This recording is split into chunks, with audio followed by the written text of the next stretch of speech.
Well, again, thanks for joining us on this afternoon, evening, early evening. Thanks for taking the time and for helping us out in determining what our priorities might be for the upcoming legislative session and also for Congress. As you know, employment has been a hot topic for the last couple years or more. And so I know that there's some topics that some of you want to talk about. My name is Carlin Crow, and I'm the Iowa Public Policy Manager with the Iowa DD Council. And with me today is Wendy Anderson, who's our Public Policy Committee chairperson. Wendy, would you like to introduce yourself? Yes, thank you, Carlin. I'm Wendy Anderson. I live in Trainer, Iowa, which is on the west part of the state. I'm a family advocate. I have three children, two with disabilities, one who is 17 and a half years old. So we're going to be entering into all the adult stuff too. So here pretty soon. So happy to be here. Thanks everyone for joining us. And also on our Public Policy Committee and helping out today is Nicole Nospish. Nicole, do you want to introduce yourself? And we can get you pinned too. Oh, Nicole, you have to unmute, hun.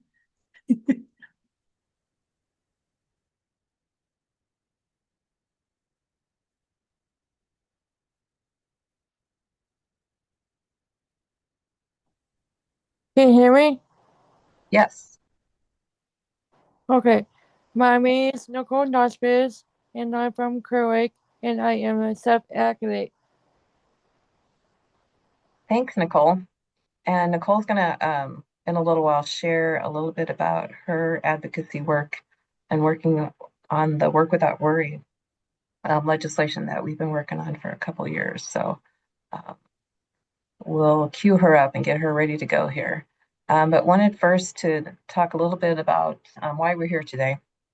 So first of all, we're doing a few of these sessions to cover different topics that we have. The way that we put together our public policy priorities is under, or we have for the last couple of years, has been under kind of four umbrella areas. And we had our first listening session last week on community inclusion in healthcare, and we talked about Medicaid a bit there. This time we're talking about employment, and again, know that that's a hot topic for many. And then in a few weeks, later in September, we'll uh, address special education, transition, and post-secondary. And we know that that's a hot topic too. So we wanted to space these out a little bit so we could uh, make sure we had the right people at the table and getting the input that we need. So that we're not doing these all on top of one another, each other. And we'll do those later in the evening. So September 21st at 6. And then October 5th, we'll have our final session on voting and civic engagement. And that's another one where we might want to talk a little bit about what's going on at the federal level because we've got some issues there and some things might happen before that. So we hope that you will register for those also. And we'll also talk about other topics at each of these sessions where that we don't want to be confined to those issues. We just thought this would help us give more focus to each session and make them maybe not go so long. So the plan for tonight, although we might vary from this a little bit, is to just let you know how we set up our priorities, what our priorities look like and focused on last year, um, how we, I'll say progress towards goals, but maybe it's more like, what really happened last year after and the year before when we kind of set up priorities and then the legislature just goes in a whole different direction. So progress towards goals might even be an interesting way to report what we're working on. And then we'll talk about federal activities and how that's affecting states. This was very, there's a lot going on right now in the Medicaid arena, and that's having a a big effect on how um, advocacy organizations and also legislatures are considering their next go around as far as their general assemblies and election issues. So that's something to watch for also as we move into these um, varied topics, and each one of them is getting a lot of attention right now in Congress and with the administration and with federal departments. Um, and we're seeing some ways that things are kind of tying together. And so actually it's a little concerning, all that's going on at the federal level. And we're trying to make sure that we're obviously keeping an eye on it, but also looking at how we can respond as a state, and state policies can respond to what's happening federally. So that's more complicated than we will probably get into today. Um, but just want you to know that that's on our radar also. And we want to hear from you. And so when we did that session last week, we did a lot of talking, then we kind of held everything at the end to have um, you all speak out. So we're going to stop a little bit in the middle here and hopefully get some more comment. We don't have breakout rooms set up. We thought about that, but I think we're a pretty small enough group that we really want to hear everybody's thoughts and make it informal. But we do have a way of kind of hoping to get some feedback that I'll have Wendy share with you in a minute here too. So that's the plan. Just an overview of how we set up our priorities. This is more from a publication standpoint. This is what our publication looks like. We are having our priorities span, 2 years, because the Iowa General Assembly is a 2-year session. And so bills that are introduced the first year can be carried through to the second year. And we saw a lot of that last year.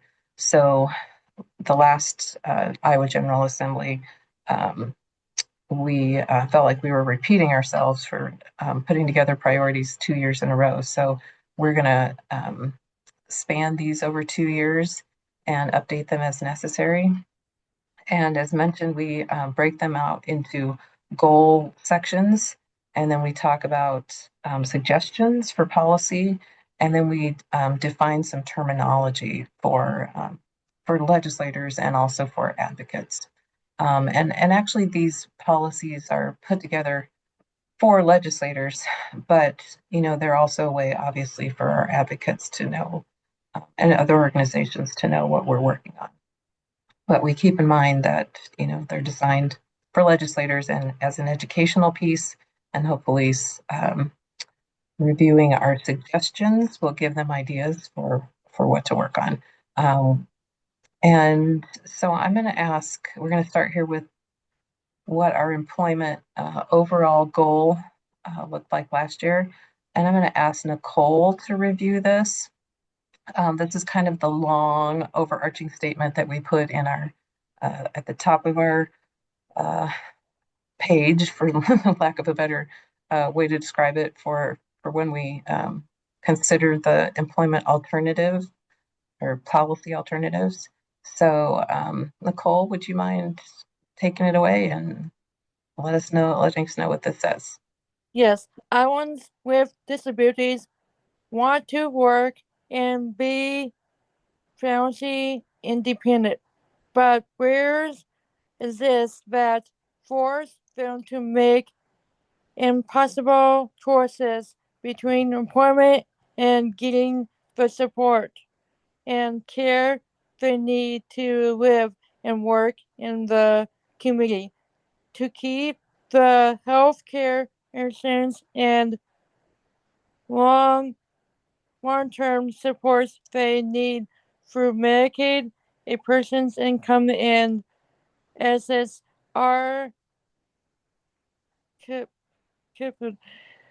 These limitations force people with disabilities to live in poverty, limit the hours they work, avoid mirrors and rely on public assistance programs. Thank you, Nicole. You are So then we have called these in the past calls to action.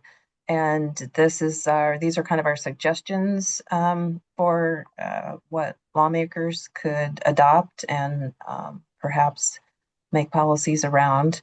And so I'm going to I'm not going to read these, but highlight each bullet point, and then we're going to give you a chance to respond and see what you think here.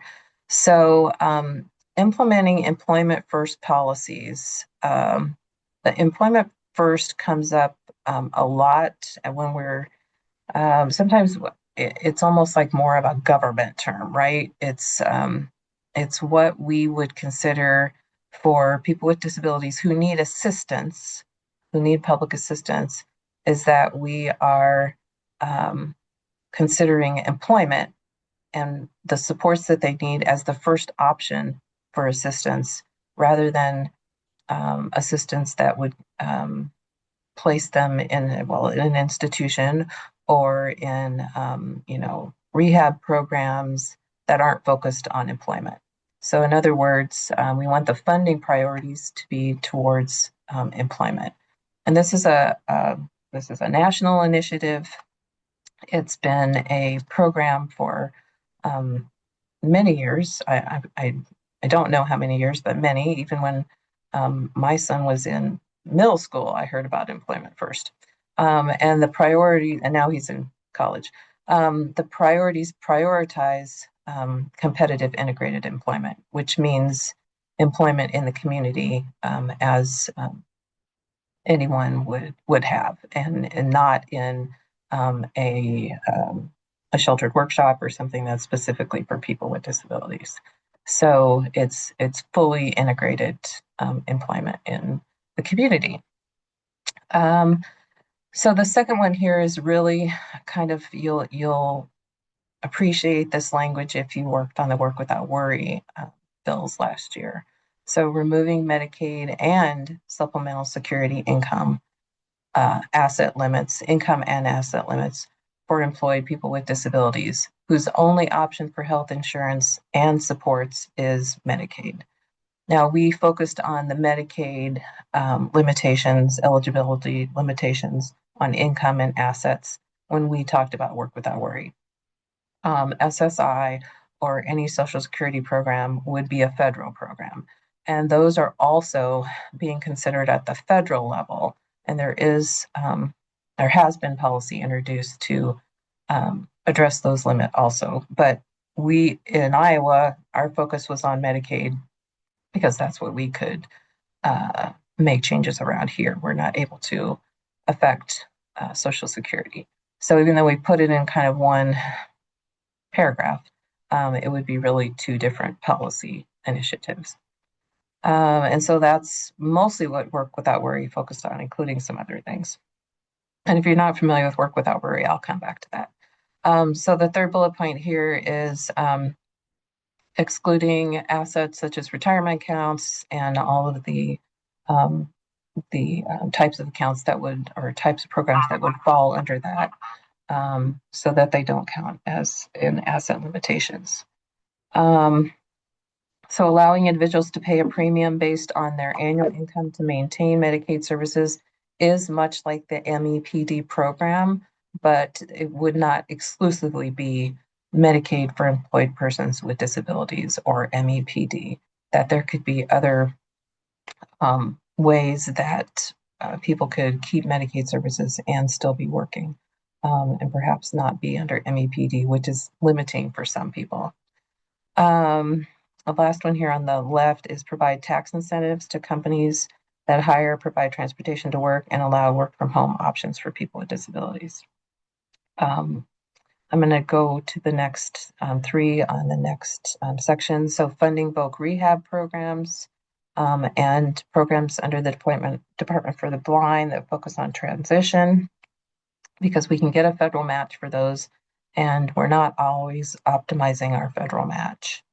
Investing in self-employment programs through voc rehab, which they already do to a small amount, and it has been cut back.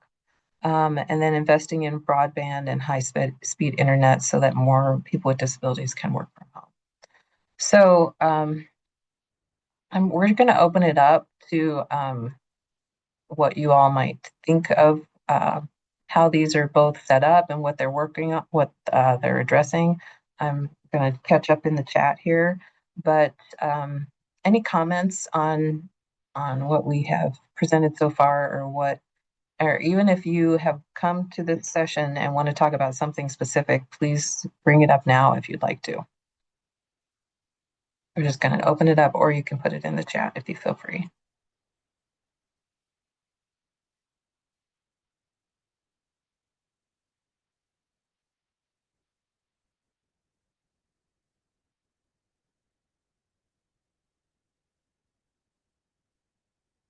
Oh, Marie has been active in the chat here. Thank you, Marie. Self-employment support and options as other options is a great idea. We hear the same, that more people would like assistance with setting up their own business, more people with disabilities. There are grant programs through Voc Rehab, and they they are funded, but we also hear that more people could be served. So yes, that's an area that we could consider more for more support.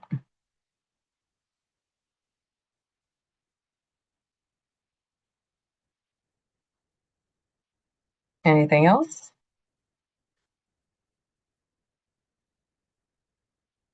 We can move on, and then as you all are thinking, we got you now thinking about what we've worked on in the past, um, how we could either address these issues again or new ones.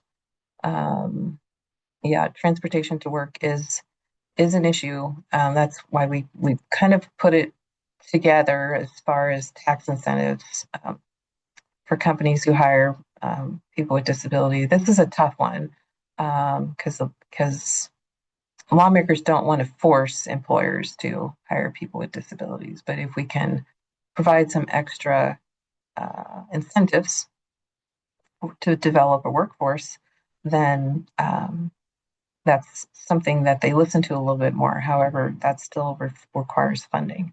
And that's been our big barrier over the last couple of years.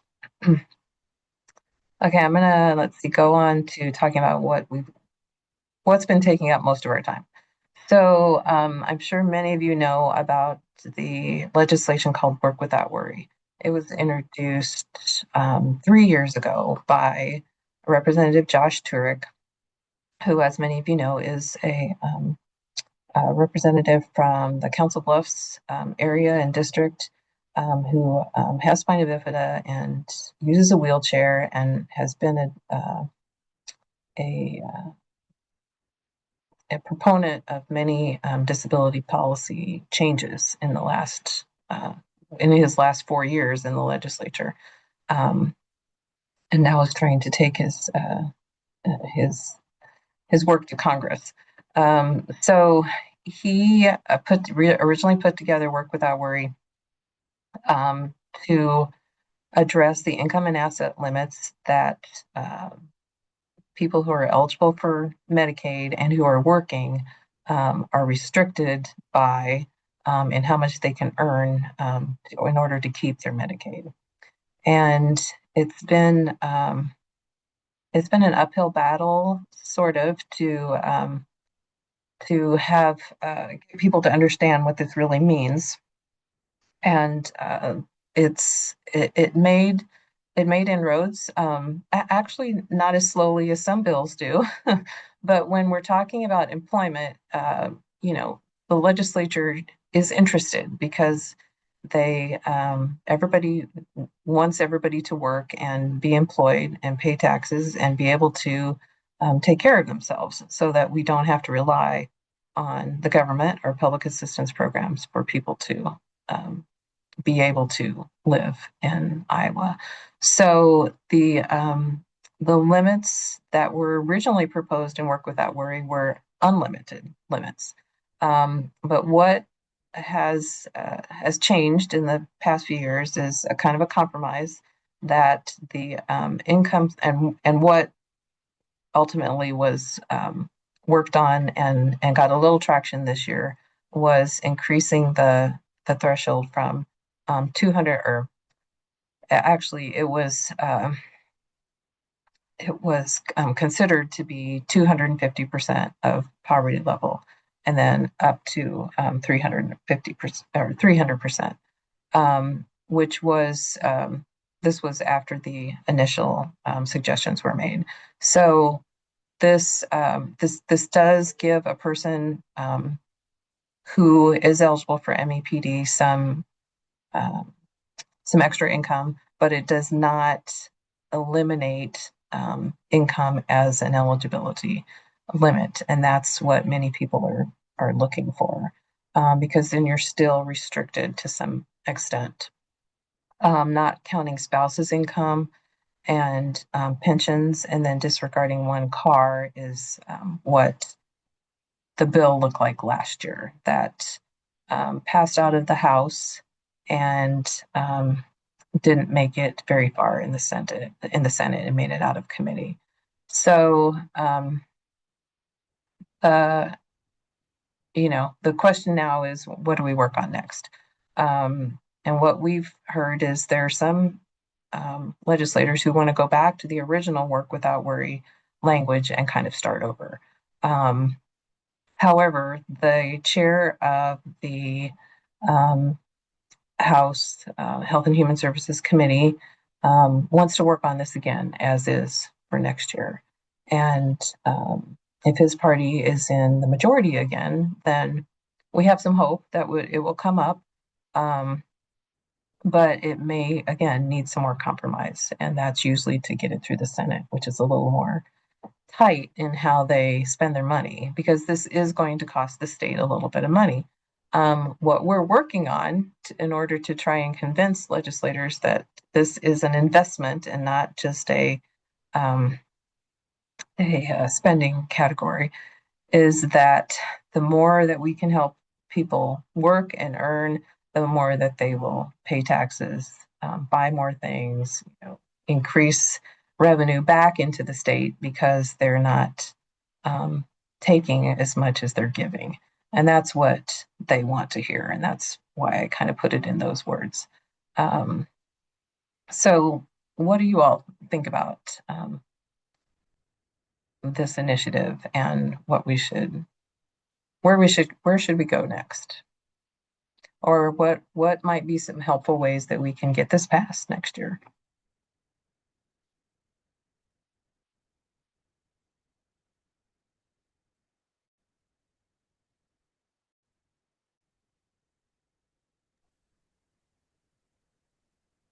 You can keep talking to your house and senators.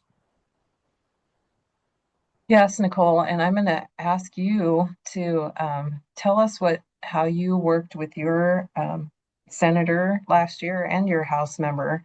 Nicole was a very big advocate for this bill, and she actually convinced her senator to bring it up in the Senate, which he wasn't going to do. So, Nicole, tell us all the things that you and your group worked on with this bill. I talked to uh, Senator Scoof and Senator Doug Campbell, and I talked to some of the House members, and I told them about my story that people with disabilities mostly want to work full time and keep working, and they see that I would like to work more. Yeah, and you and Nicole started a group of self-advocates in the Clear Lake, Mason City area who are very active, and apparently they're so active and so convincing that Senator Dennis Guth introduced the Medicaid for Employed People with Disabilities limit elimination uh, last year in the Senate. He said in a committee meeting, he said, "I'm doing this because of my constituents. I really don't know that much about it, but I'm doing it because my constituents want it." And so that was quite a statement because you don't hear that a lot. But then the more that people started talking to him, other advocates, and he also has a family member who would be affected potentially by this, um, then he really bought into the program. So Nicole is the one who really educated him and her group that she works with up there, and made the difference because, Yes. yeah, because otherwise it would not have come up in the Senate at all, because they haven't wanted it for 3 years, because they're tight with their money. And they think it's going to cost a lot, but they're listening and they're listening more now. And that's really important. And it's because of advocates like you, Nicole. So, Thank you. It's an honor. yeah, we're going to have you keep up the good work too. Yes. And Marie, thank you for your comments again. We're taking those down.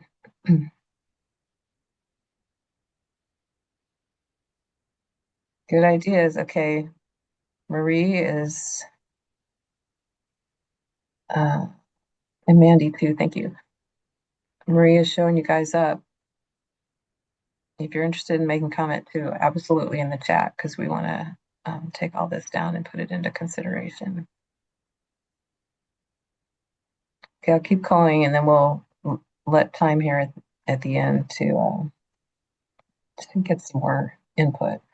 There were some other bills that related to employment, and actually more than these two, that were introduced and didn't get very far.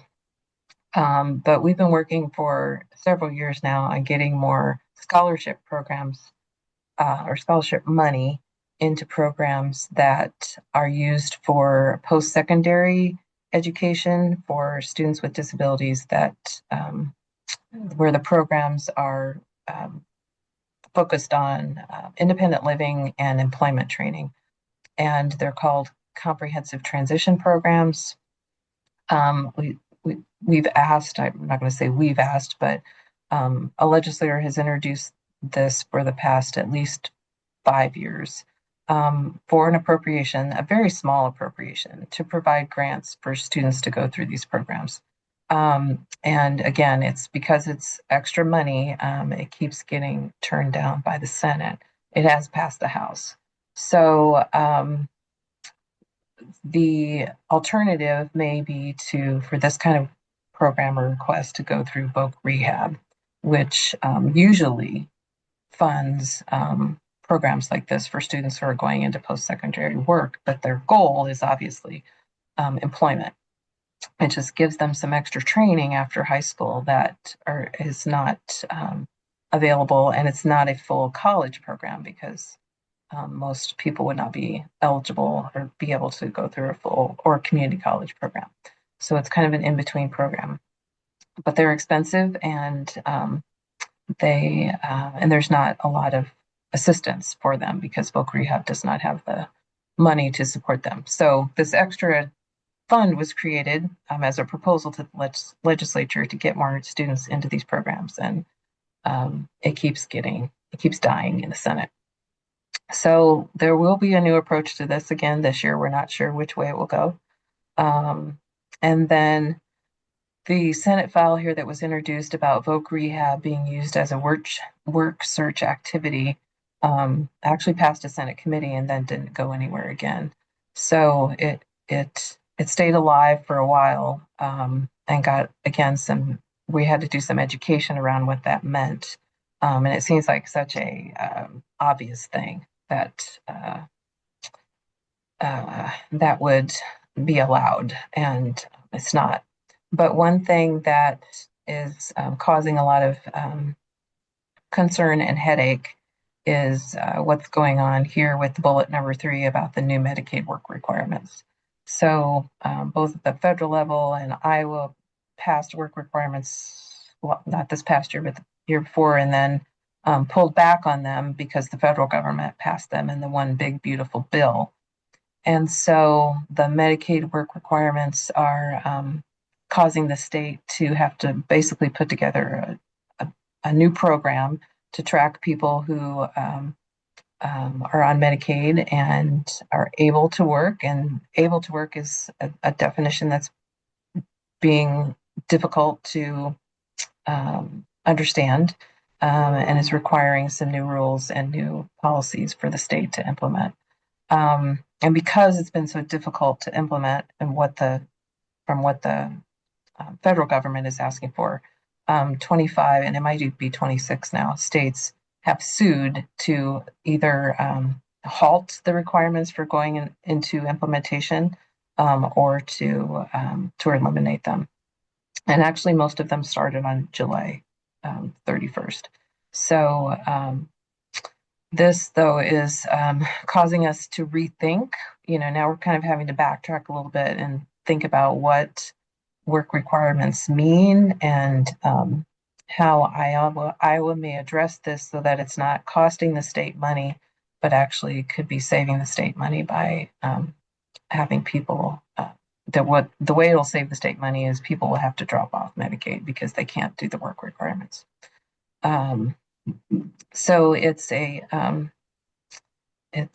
conundrum in many ways, because we're on one hand we're trying to help people with disabilities get work and eliminate limits that keep them from working, but then we have, on the other hand, a requirement for work for anybody who is in the Medicaid program, and to meet a lot of new eligibility standards that are for people who may not be able to work, because they're either caring for another person with disabilities at home, or they're frail, medically frail. That definition has not been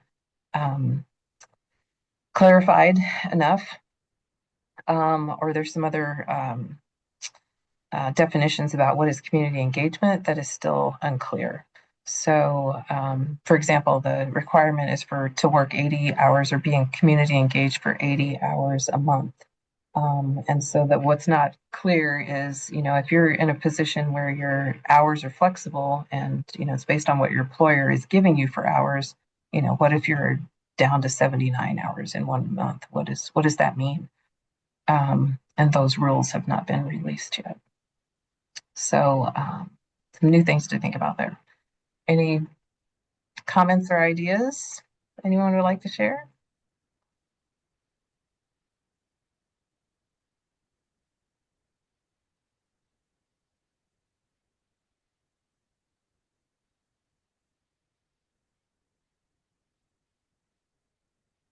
Hey, Wendy, I'm going to let you take over. Okay, thanks. So, one of the things and how we kind of started conversations in the DD Council too is the discussion prompt in this example. So it's something where you can come on here and kind of talk through this. You can do it in the chat or take a screenshot or something like that and think about it and then go through this process, um, and email it to Carlin, please, with this, because many times when we're up at the Capitol talking, the thing that we hear the most is, yes, we hear all the problems, but what are the solutions? We hear that a certain program needs more money, but where is that money going to come from? And so this is how we've kind of gone through the discussion prompt. And a little example is, okay, so what is the problem that we're seeing when we're talking about employment today is there are too many barriers for Iowans with disabilities who want to work. And so then you see how it's very broad in general, right? So be specific. What are the actual barriers? And, in the chat, we've had our session last week, we talked a lot about transportation also. But what are the additional barriers? And we do now have, with the new work requirements and all of that, it poses some questions. So get really down into the granular of what are the barriers, and then what are some solutions that you know of. Maybe it is programs that are already in the state that, if they could be enhanced, if they could be somewhat brought to more areas, or maybe there's other things that other states are doing that we could bring into Iowa. I frequently go and look at other bills in other states and what are they doing to solve this problem? Because if the legislation is written in one state, it's easier to kind of bring it over and bring an example. So, what is the actual solution? Again, being specific. So, one of the ideas that Carlin had mentioned to before is incentivizing employers. Okay. With tax breaks or a variety of different things for those who do hire individuals with disabilities. And then providing the stories. So, who do you know that, and maybe it's yourself or about your child, but share the stories of people not getting the jobs or not applying because they will lose their health care. So, we need to gather a bunch of stories and then create the facts, right? So, what are the costs and how could the costs be offset with revenue coming into the state in different ways? Because again, everything we hear is like, there's just not money in the budget, or where are we going to take it from? And so, if we are able to create revenue generating ideas, then it's easier to get someone to listen to us. So, with that, is there anybody who kind of wants to talk through this or has some ideas? I'll throw virtual Scooby snacks your way if you talk up now. Or does anybody have, a specific barrier that maybe we haven't put in the chat or maybe we haven't talked about that you can think of? I think, did I see?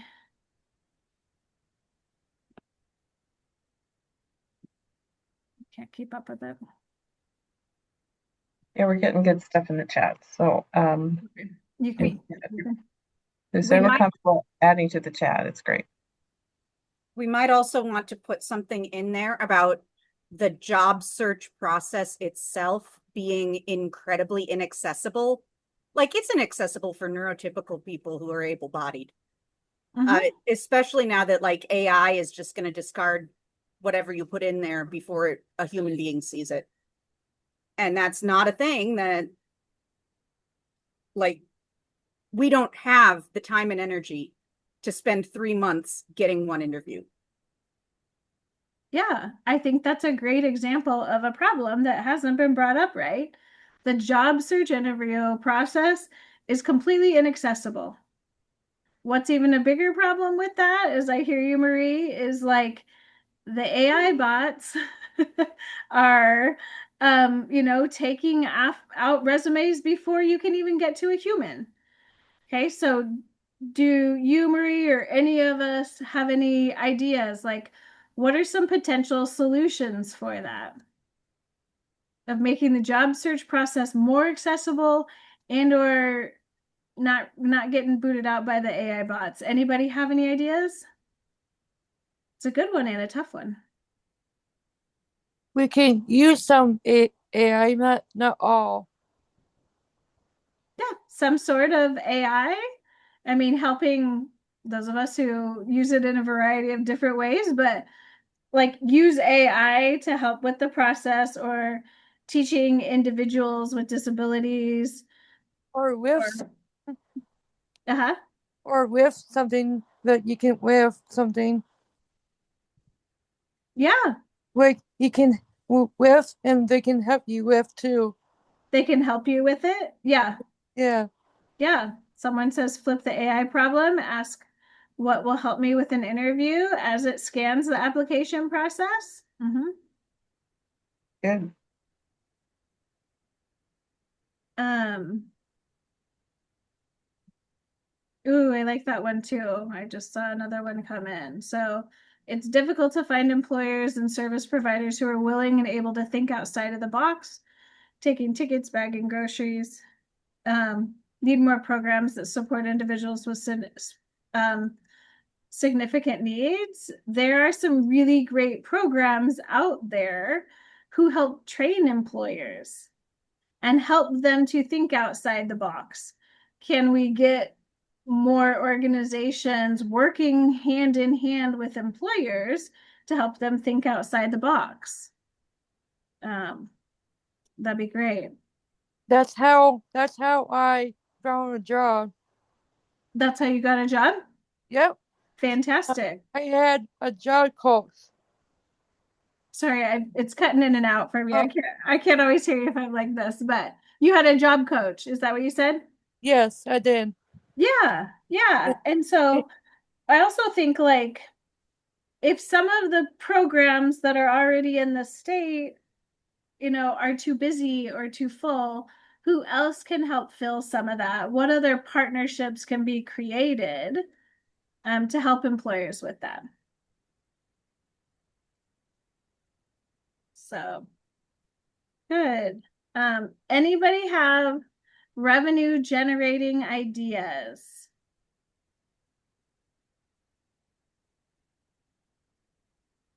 Ooh, I just saw old school. I like that word. Is there any appetite among employers to go back a little old school and have a career fair or a reverse career fair where you're not applying through an AI tool? Yes. I know the ARC and a couple of other organizations are looking at having a reverse job fair. I think sometime, I was going to say in the spring, but that's already passed. So, yeah, and being more creative in those ways. And yes, going back to old school where we have human interactions and we talk to people. It's a novel idea now, huh? But yeah, Project Search, it's a fantastic program. Um, yeah. And notice not all of these things are things necessarily that the government has to do or the state has to do, but looking at how we can involve other organizations or have organizations working together to make these things happen and help too. you can find somebody who you know in your community. Find somebody who you know in your community to help. Yeah. Yeah. Sorry, And actually, I was like, go ahead. I'm like, I asked a question about increasing revenue and then I jumped to something else. So sorry. Go ahead, Carlin. no, that was good. And actually, the Project Search programs got several got defunded last year. The ones that were had grants from the um, Mm. trying to remember which department, but anyway, because they were wanting them to be more community supported instead of state department supported. So yeah, that's a it's a good idea, but it's a concern that funding was cut off before we could keep those programs going without additional outside funding. And we know that Project Search works.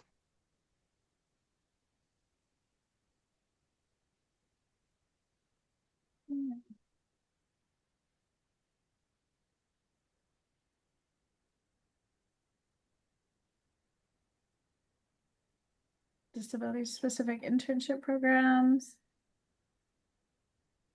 Um, Yes, yeah, thank you, Daniel. I think these are great. So yeah, any increasing revenue ideas anybody can have up? Sometimes it's just hard.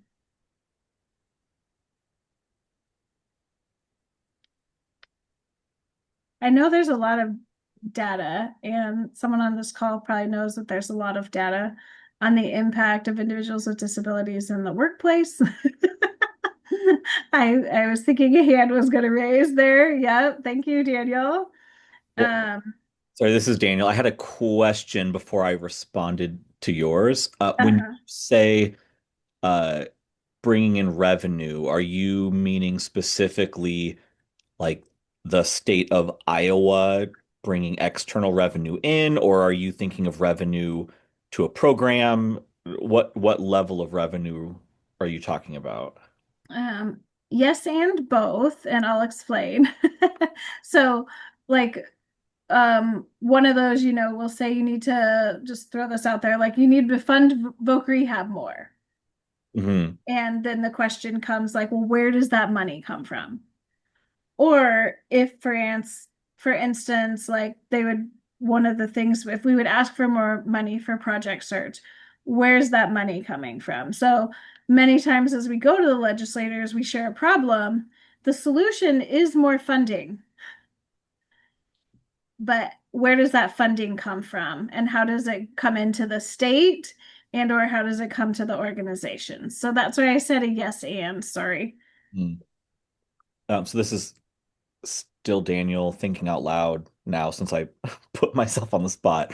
Um, I mean, I don't think that this is not an answer that I've gotten a lot of traction with giving, but I do think there's an argument at the state level that what might be an initial increase in expenditure of these programs 5, 7, 10 years from now will end up saving or netting the state money. The problem is no one wants to be the elected official who raises costs today, even if it saves money when your term is over. But it, increasing employment outcomes of disabled people in the long run does save the state money in terms of people working their way out of benefits, contributing income tax. So I think if you could show long run economic data, you again, I haven't gotten a lot of bites on this worm, but I think it's one that you can put out there that if we think long term and not just this session, that there is money to be saved. On a more programmatic basis, I was thinking of things like the ideas I put in the chat around like a reverse career fair or an internship program are often things that corporations may be interested in sponsoring or right the such and such disability internship program brought to you by whatever company. And so some of those programs can bring in, at least smaller level self-sustaining, but that's a completely different level than statewide uh, Right. revenue. Like you're not going to fund a statewide VR program on that model, but you can probably find a couple sponsors regionally or statewide that would say the career fair brought to you by this organization or right presenting sponsor is this coffee and breakfast brought to you by X grocery store and uh job I don't know. Like you know what I mean? You can kind of carve out some of the sponsorship and bring in money for those things. Yeah, I love it. Going back to the long-term data, I'm assuming the answer is yes, but I don't want to assume. Is that data out there? I actually don't know that the answer to that is yes. Okay. I was Um, curious. I'm not sure. I I mean this is not a conversation unique to me. I hear other people talking about these points. Mhm. Um, but I don't know that I've seen a solid data set nationally or even state level that proves my theory. You probably need someone with a little more economics background to run this, but it- it's a hypothesis or an assumption that I'm running off of right now. Yeah, it makes logical sense. So I love it. And then just being able to find somebody to help back it up so that there is it's not us advocates saying it, right? And then, oh, if we can show someone else's backing it up, then they tend to listen a little more. Yeah, So thanks for the conversation, Daniel. sure. Yeah, and Daniel's being humble because he's also helping us gather data through, an alliance with other organizations where we're trying to put together the pieces to tell a better story to legislators. So there is a lot of data that we would like to have and just don't have our hands on yet. So we're trying to figure out ways to get it or find it and also compare what other states have worked on as far as, programs such as income and asset limits to keep people on Medicaid and have them be able to work. Um, Several states have done different things. that we're looking at to see if there's, again, something that we think would be an option for Iowa that our lawmakers might consider. So if you know of any examples or know what's, have heard about anything from other states, please feel free to pass things on to us.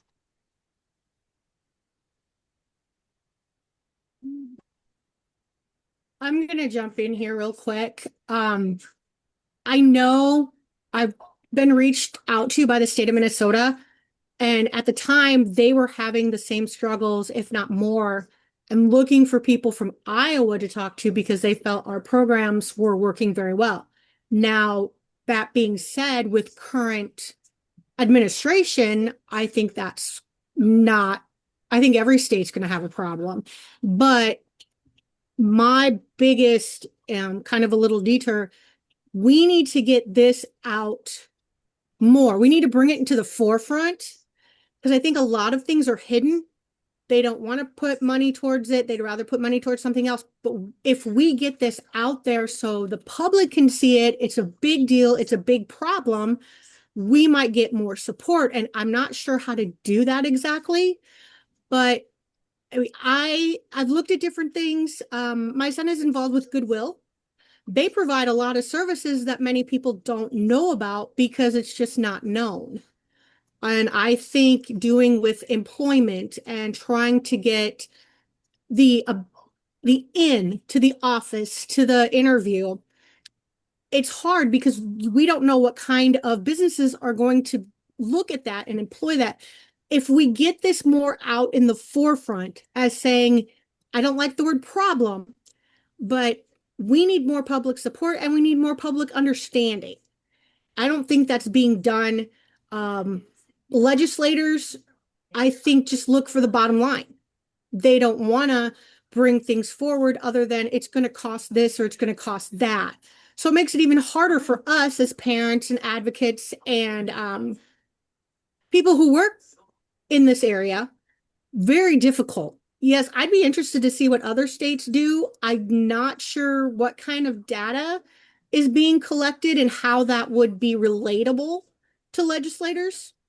I just going through a leadership class, talking to a couple legislators, they said they had no idea. Nobody really talked to them or really brought it to their attention. So I know that's something we need to push, but I think public knowledge, no matter how we can get it, I think would be a wonderful asset. That's a good point, Mandy. Thank you. I would just suggest too, if you hear of other, families who've moved to other states who have gotten good services, and I'll just give an example. I know nobody wants to hear about anything about California being good, but I had a friend whose son moved to California who, was has disabilities and was looking for employment, and there was no wait for services, there was no wait for a job coach. He was employed within a few months, and that would be impossible here, and they knew it too, that his ability to even be employed here with his looking for the same kind of job would have taken much, much longer. So I have a little bit of information about those services. They do function much differently than Iowa, but and they have a lot more people and taking a lot more tax dollars, that they might be able to fund these kind of programs. But they also make employing people with disabilities a priority for their state, and that is, that doesn't seem to be the way things work here. And so changing the narrative, changing the focus. I think we've made some headway in the last couple years, and even Nicole with her work on her senator, and more education about and just getting more people to talk to their people with disabilities who want to work, to talk to their legislators and let them understand what the barriers are. The other side is employers. We really need more employers to be willing to hire people and to put in some extra effort to make employment of people with disabilities a priority for them also. But we need to make it easy for them too.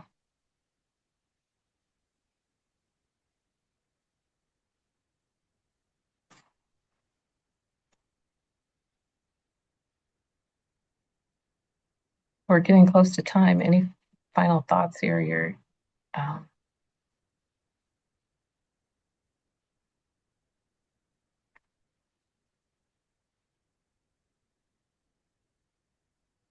your comments and suggestions are very helpful, and we really appreciate it. And just, we want to hear where everybody is at too.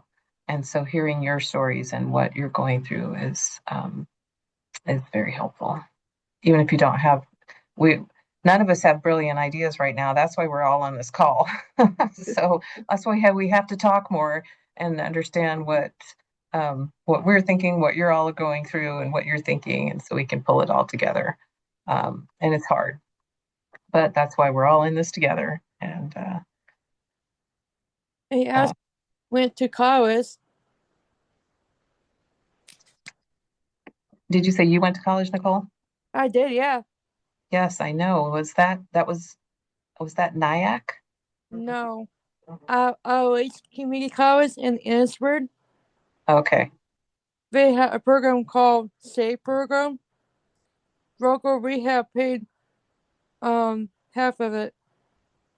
good. Yes, that is one of So the programs that's not, it's yeah. not, yeah, it's kind of a comprehensive transition program, but a little different. And so, yeah, voc rehab has kind of different categories of what they'll pay for and how much. And that's great that you were able to get it paid for that much. So Yes. And I'm using my not degree, my certificate in childcare right now. yeah, and how many hours a week do you work, Nicole? I work Monday, Wednesday, and Fridays, 8:30 to noon. Good. Thanks for sharing your story. You're welcome. And the staff is good, and the my boss is great. That's good. We need those kind of success stories to hear too, so we can share success so other employers can, or so they can be an example for other employers. If I have trouble, they will help me. You're a good example. We need to get your story in our book next year. We showed a couple of those slides, and I know we're over time here, and now I can't get back to my slide deck. I've had this problem all day today. My computer had a Monday. Um, but yes, we have used stories of Iowans who have had different experiences in employment. And some of these people you probably, if you're following us, you've probably seen them several times because we tend to grab onto a story and use it. And Zach and Alex have been very outspoken about their um, experiences and have worked really hard on the Work Without Worry bill. And so we could use some news stories too to add to these. These have been very helpful, and these people have all been um, very good advocates, as well as Nicole. And so, Thank you. yes, you're welcome. Send more people our way. And And if it's you're running willing, office. right. And if you're willing to tell your story, then we also want to hear that. I So will. thank you. Did you say you're running for office, Nicole? Is that your next adventure? I said Zach is running. Zach is, yeah. You're up next. Hope I want to be. Cool. Well, thanks everybody for joining, and keep in touch, and hope to see you on another call Yeah. or Thank get you some so get much. some emails from you. Thank you, Nicole. Welcome. Bye. Bye.